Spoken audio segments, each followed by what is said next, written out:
बिस्मिल्लाहिर्रहमानिर्रहीम, अस्सलाम वालेकुम। मैं हूं नौमान खान। नाज़रीन किराम, निगरान हुकूमत के आते ही अपने हाथ खुद काट डाले, बड़ा ब्लंडर सामने आ चुका है। ये कौन सा बड़ा ब्लंडर है, इसके तफसीलात हम आपके सामने रखेंगे। दूसरी तरफ इमरान खान के साथ इमरान रियाज वाला काम होने वाला है और तकरीबन 6 माह की कैद तो पक्की नजर आ रही है। इसकी क्या वजूहात है और क्या तफसीलात है और इसकी क्या आर्गूमेंट्स है, वो भी आपके सामने हम रखेंगे। और आखिर में हम आपको ये भी बताएंगे कि जो जनरल हमीद गुल साहब ने एक पेशन गोई की थी वो बिल्कुल सच साबित हो रही है। तकरीबन उसमें 3 काम हो चुके और 1 काम बाकी है। वो कौन सा काम बाकी है ये भी आपके सामने रखेंगे। बड़े इंटरेस्टिंग वीडियो है। मैं चाहूंगा कि आप मेरे साथ इस व्लॉग को पूरा देखिए ताकि मुख्तलिफ चीजें आपके सामने भी आ जाए और जो चीजें इस वक्त पाकिस्तान में हो रही हैं, निगरान सेटअप के लिए जो तैयारियां हो रही हैं, उसकी कैबिनेट में क्या होगा, उनके इमरान खान के साथ तर्ज अमल कैसा होगा, ये तमाम चीजें आपके सामने खुलकर हम रखेंगे। आपसे एक रिक्वेस्ट है, अगर अभी तक आपने हमारे चैनल को सब्सक्राइब नहीं किया तो काइंडली हमारे चैनल को सब्सक्राइब कीजिए, बेल आइकन को प्रेस कीजिए ताकि नई आने वाली और लेटेस्ट अपडेट से आप बाखबर रहे। आगाज करते हैं निगरान वजीर आजम के, जो मैंने आपको कहा कि उनने अपने हाथ खुद काट डाले, बल्कि इस पर आने से कबल इमरान खान की बात बड़ी इंपॉर्टेंट है। और जिस तरह मैंने आपको कहा कि 6 माह की कैद उनको हो सकती है, तो ये मैं किस बुनियाद पे कह रहा हूं ये आपके सामने मैं रखना चाहूंगा। अच्छा, इस वक्त इमरान खान के मुख्तलिफ जो मुकदमात हैं, तकरीबन 180 केसेस हैं। ये आप याद रखिएगा, 180 से अबव केसेस उन पर हैं और उन पर FIR इस वक्त उसमें वो मतलूब है। तो कुछ जो इस वक्त कोर्ट में हैं, चूंकि इमरान खान इस वक्त कैद है और कैद होने के साथ चूंकि कोर्ट में वो पेश नहीं हो रहे तो उनकी जमानतें खारिज हो रही हैं। अगरचे सबको मालूम है कि इमरान खान इस वक्त इंतजामिया की कस्टडी में है और अव्वलीन जो फर्ज बनता है वो इंतजामिया का बनता है कि वो जो मुलजिम है उनको प्रोड्यूस करे, लेकिन वो प्रोड्यूस नहीं कर रहे। जजेस को भी जाहिर सी बात है नजर तो आ रहा होगा, लेकिन मुझे नहीं आइडिया कि क्यों ऐसा वो नहीं करे, कि इंतजामिया को वो हुक्म क्यों नहीं देते कि जनाब इनको प्रोड्यूस किया जाए कोर्ट में।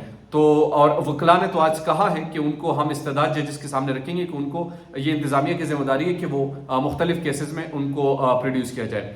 बहरहाल, मैंने जो आपको एक जुमला कहा कि 6 माह की कैद पक्की नजर आ रही है, उसकी वजह मैं आपको बताता हूँ। चूंकि आज भी 3 जमानतें जो हैं वो इमरान खान की खारिज हो चुकी है मुख्तलिफ मुकदमात में।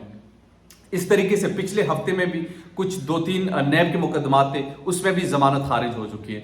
तो अब आपको जिस तरह दिन बढ़ता जा रहा है तो आपको मुख्तलिफ मुकदमात में नजर आएगा कि उनके जो मुकदमात है उसमें वो जमानत खारिज होगी। फिर जैसे मैंने आपको आगाज में कहा, तकरीबन 180 से जायद मुकदमात का सामना इमरान खान को है। तो अगर हम मुहतात अंदाजे के मुताबिक 180 दिन भी लगा लें तो ये तकरीबन 6 माह बनते हैं। तो एक केस में से अगर वहां पर ये मुअत्तल हो जाता है फैसला और वहां से निकलने की कोशिश करते हैं तो दूसरे केस में वो गिरफ्तार करेंगे, दूसरे में 2-3 दिन लगते हैं, फिर तीसरे में जब उसकी जमानत हो जाती है तो तीसरे में वो गिरफ्तार कर लेंगे। फिर इस तरीके से मामला आगे बढ़ता जाएगा और ये मामला मैं 6 महीने में इंतहाई मुहतात अंदाजे के मुताबिक आपको बता रहा हूं, लेकिन हो सकता है इससे ज्यादा भी हो। और अगर कुछ वकला उनके तेज हुए या उनकी टीम में कोई ऐसी तेजी आ गई जो कि अभी तक मुझे नजर नहीं आ रही, तो हो सकता है कि वो जल्दी भी आए। लेकिन मुझे जो मेरी अपनी प्रेडिक्शन है और मैं आपके सामने वो रखूंगा कि 6 माह तक मुझे इमरान खान बाहर नजर नहीं आ रहे। तो एक तो ये बड़ी इंपॉर्टेंट चीज थी और जिस तरह मैंने आपको समझाया कि एक जमानत जिस तरीके से खारिज हो रही है, फिर वहां से अगर जमानत हो भी जाती है तो यहां से पकड़ेंगे, वहां से हो जाती है तो यहां से पकड़ेंगे। तो ये चीज तो क्लियर आपको हो जानी चाहिए। दूसरी चीज मैंने आपके सामने रखनी ये है, चूंकि जब भी कोई जिस तरह मैंने आपको कहा कि निगरान सेटअप जो है इस वक्त उनने अपने हाथ खुद काट डाले। आपको मालूम है कि जब भी कोई मैंने 2 दिन कबल आपके सामने एक वीडियो रखी थी और उस वीडियो मैंने आपको बताया था कि हामिद मीर साहब का हवाला मैंने दिया था कि जो बड़े बड़े पोस्टिंग है वो शहबाज शरीफ अपने दौर में कर चुके हैं और उनका फायदा क्या हुआ, क्योंकि निगरान जो सेटअप होता है वो बड़े पोस्टिंग ट्रांसफर कुछ नहीं कर सकते क्योंकि ये इलेक्शंस के लिए आते हैं। तो इस वक्त जो ब्यूरोक्रेसी में सबसे ज्यादा ताकतवर लोग हैं वो शहबाज शरीफ के करीब समझे जाते हैं। मिसाल के तौर पर शहबाज शरीफ साहब के जो अपने प्रिंसिपल सेक्रेटरी थे, ये जनाब हैं डॉक्टर सैयद तौकीर शाह साहब। चूंकि उनके प्रिंसिपल सेक्रेटरी थे और अब इनको रिटेन किया है मौजूदा जो हमारे current prime minister, care taker prime minister हैं अनवारुल हक काकड़ साहब ने।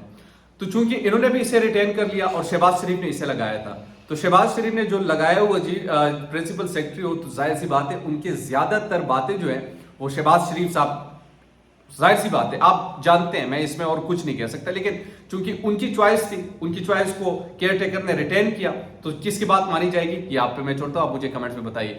दूसरी तरफ जो दूसरी और बड़े आहत चीमा साहब की, आहत चीमा साहब को वजीर आजम ने मुशीर लगाया था, मुशीर लगाया था। अच्छा, ये मैं खबर आपको दे रहा हूँ, दी न्यूज और जंग में ये पब्लिश हो चुकी है ये खबर।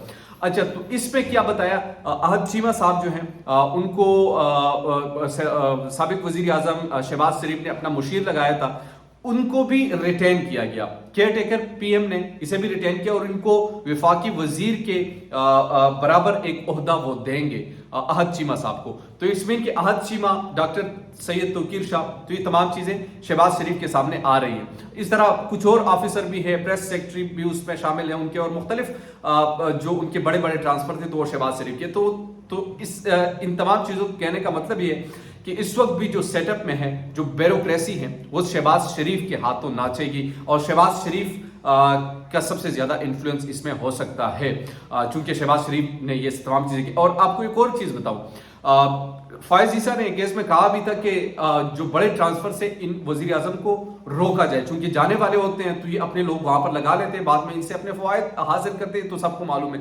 तो ये चीजें बेसिकली जिस तरीके से निगरान सेटअप जो है वो तो निगरान ही है, लेकिन इन्फ्लुएंस अब भी शहबाज शरीफ का ही रहेगा। और फिर जिस तरह सायरा बानो ने कहा था कि कंपनी को जो है वो छोटी बहन पसंद आ गई, तो जाहिर सी बात है उनकी बात आजकल ज्यादा सुनी जा रही है। आखिरी चीज जो है जनरल हमीद गुल के हवाले से मैंने आपसे शेयर करनी है।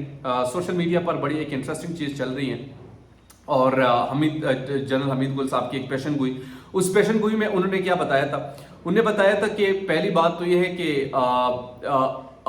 अमेरिका जो है वो अफगानिस्तान से निकल जाएगा, उनकी पेशन गोई थी, निकल गया। फिर उन्होंने कहा था कि एक मुदाखलत के जरिए एक हुकूमत आएगी, आ गई थी। फिर उन्होंने कहा था कि उससे एक लोगों में मुजाहिमत की तहरीक उठेगी, वो तहरीक भी उठ रही है जिस तरीके से हम ये तमाम चीज़ें देख रहे हैं। और फिर आखिर में उन्होंने कहा था कि उसके बाद इनकलाब आएगा। अब ये एक चीज़ बाकी है जो आना बाकी है, बाकी तमाम चीज़ें हो चुकी हैं। क्या वो दुरुस्त साबित होगा या नहीं होगा, लेकिन अगर इसमें ये कोई सोच रहा है कि इमरान खान गिव अप करेंगे, तो मैं बार बार आपको बता रहा हूँ कि वो आपको 100 में से वाकई 100 मरतबा गलत साबित करेंगे। वो तमाम चीज़ें बर्दाश्त तो कर लेंगे, सह लेंगे, शायद अपनी ज़िंदगी को भी कुर्बान कर लें, लेकिन वो जिस चीज़ पर डट जाते हैं तो फिर वो डट जाते हैं, चाहे जितने मसाइल हो, जितने मसाइब हो, जितने मुश्किलात हो, जो भी चीज़ें हो, फिर वो तमाम चीज़ें आपके सामने होती है। बहरहाल ये अहम चीज़ें थी जो मैंने आपके सामने रखी। उम्मीद करता हूँ कि आपको वीडियो पसंद आई होगी। हमारे चैनल को लाजमी तौर पर सब्सक्राइब कीजिए और इसी के साथ अगर कोई आपके हवाले से कोई कमेंट्स हो जिससे मुझे बेहतरी लानी चाहिए तो वो भी हम वेलकम करेंगे। दीजिए रमान खान को इजाज़त। अल्लाह निगहबान।